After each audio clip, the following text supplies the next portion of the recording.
you will fail.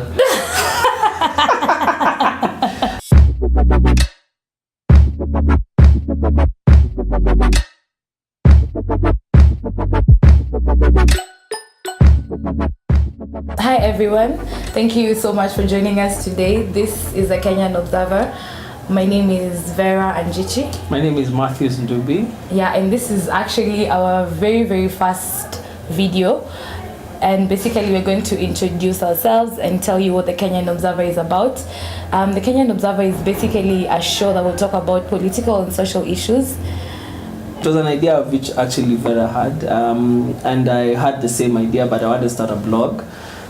We realized there's a big disconnect between the youth today and the political arena, and all we get to see is the same kind of shows, the same kind of old people dissecting social issues, political issues. And then it came to our mind, we're like, why doesn't the youth, like, why are we as the youth, why can't we dissect these issues? Because in any essence, we are the leaders of tomorrow.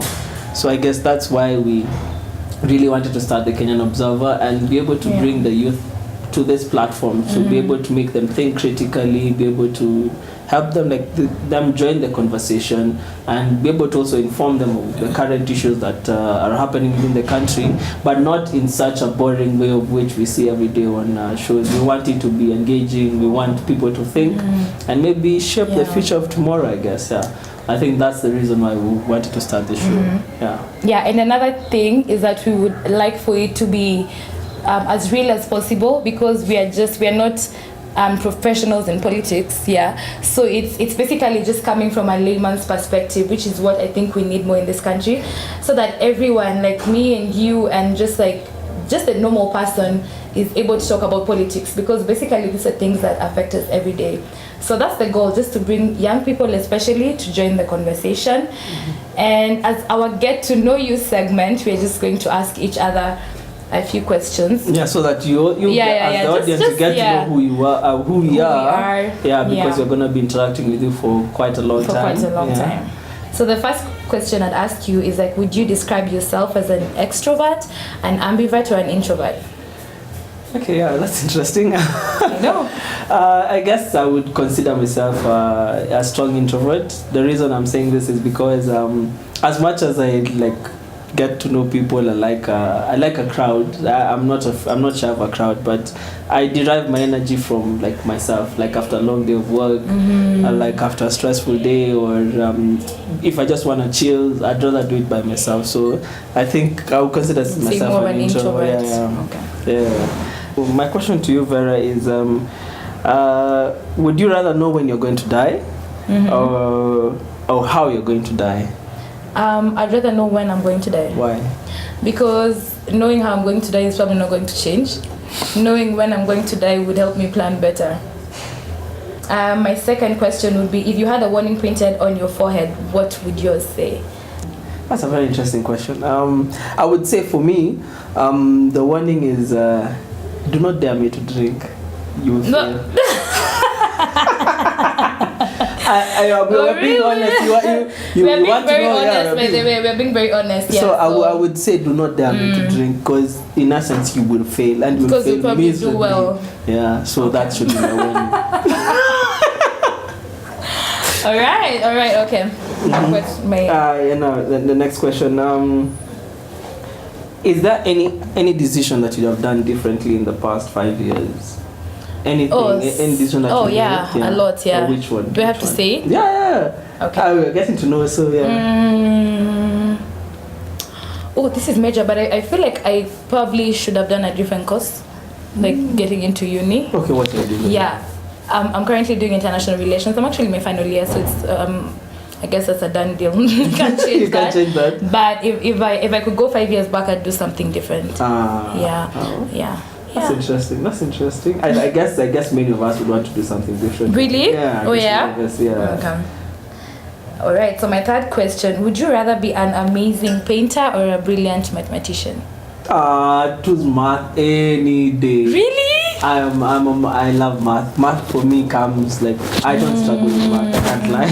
Math for me is something, and if people know me, they know I love that's math. your area. So they wouldn't even dare do anything beside mathematical and anything. Yeah. So I think I'd stick. I think painter would be mine because I'm more artsy. I'd say. Look at you. Yeah. Look at the dress. Like look at the dress. Yeah. So, I think I'm very artsy. I think it just fits. Yeah, it fits your beard. Yeah.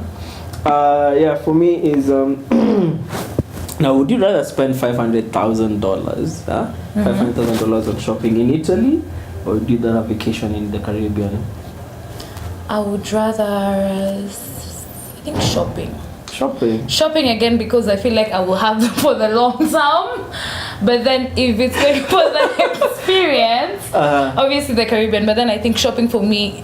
Yeah, I'd pick shopping because I'd have these things for a long time. Don't you think shopping just like it will be bought and it will just end and then no, like okay, I think a vacation sometimes you just go for a nice vacation, but once you're back, there's really nothing to show for it.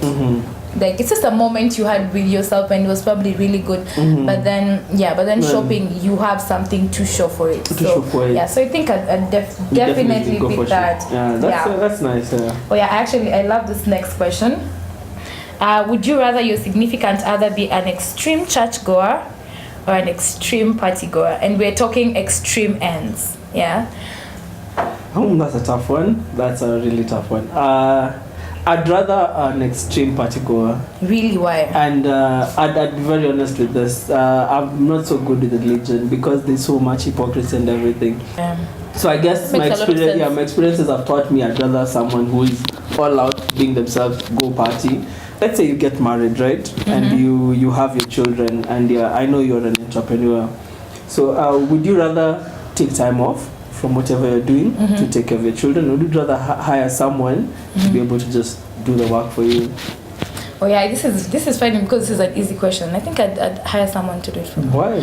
Not because I can't be a good mother, but because I feel like if we at some point someone has to pay the bills though. Yeah, so at some point someone has to pay the bill, and I'm more comfortable with paying my bills than someone else paying my bills for me, which is the case if you're a full-time stay-at-home mom. Stay-at-home mom. Yeah. That's interesting. So I think I'd want help. I'd want to be as efficient as a mother, but I would definitely have someone help. Okay, that's interesting. No, you're better stay tuned. Is it too obvious? Vera has some very interesting points when it comes to women in the house. I really do, and I'm very opinionated on these issues. Like, it can be annoying sometimes. Yeah, true. But okay, I think I'll ask you your last question. Would you rather be famous when you're alive and forgotten when you die, or famous when you die and unknown when you're alive? I guess I'd rather be famous when I'm alive. I mean, we only live once. If I'm dead, I'm not going to be the one who's enjoying me being famous. Probably my children are going to enjoy and they're going to sell everything I've ever had. Yeah, so I'd rather be famous when I'm here, do the much that I can do when I'm here. Then even if I die, if people forget me, we forget people. You've died. Yeah, that has nothing to do with it. Nothing because you're not there anymore. Life moves on. Life moves on. Yeah, true. Yeah. Oh my God, just one last one. iPhone or Android? I had to ask this. iPhone or Android? I would stick with iPhone any day, all day, any day. I'm not an Android person. So I guess I think we'll wrap it up for now. That's just a bit about us. You will know more as we go on with the show. We'll be basing our talks based on our own opinions, based on facts. We'll have guests on the show, different guests discussing different topics. We'll be going for the hot topics. We won't be going for anything that is very mellow, because we want to ignite that conversation with the youth. I think you should be ready for a very exciting journey. Very exciting show. Yeah, with the Kenyan Observer. And I hope you all stay tuned. Oh yeah. Thank you. So thank you everyone, obviously, for watching this very fast video. We hope it will be as exciting, and we just want it to be engaging and informative and fun, and just bring young people to join this conversation, because at the end of the day, what these politicians and what the ruling class does really is going to affect us for a long time, probably longer than it's going to affect them. Yeah, very true. So like subscribe. No, please like, subscribe and share. Yeah. Yes. Thank you. Thank you so much. See you in the next shows.